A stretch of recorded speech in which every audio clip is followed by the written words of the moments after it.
Okay, so this is my CCR. So I'm going to play with question Play-Doh 4. while This I is tell the you last about question number.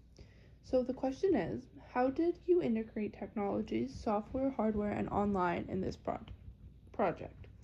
So I used my phone to film. I wanted to use my mom's camera, but this proved to be too difficult to keep steady in the shots because it was heavy and unbalanced, and too time consuming to get the videos off the camera and onto my phone or iPad to edit with. So, ultimately, I decided to use my iPhone 17 since this had the best camera out of the phones that were accessible to be filmed with. It also had the most storage, so this made the most sense. Next, I used my iPad to edit the video. I tried to use my computer, but I couldn't access the videos on my computer since we filmed on my phone. And my computer is a Google Chromebook and my phone's an Apple, so they were not compatible.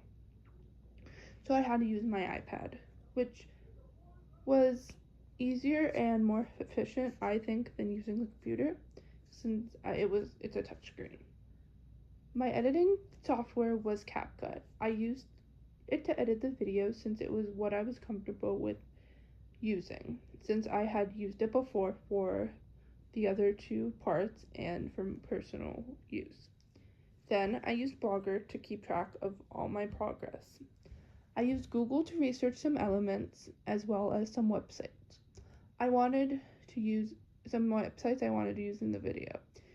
I wanted to use them to really solidify my process and making something I had never really done before. I decided not to use a microphone because the only one I had was a podcast mic, which was way too big and looked funny in the shots. And the little ones that clip on your shirt were way out of my budget. But it was quiet. Luckily, it was quiet in the places we filmed, so I don't think you could tell that we didn't use mics. I used screen recording to record the song from YouTube to put it into CapCut. This was the easiest way I found. Although I now know there are easier ways to do that, but it works the same and sounds the same. That's the behind the scenes and an explanation on why I made some of the choices. Bye!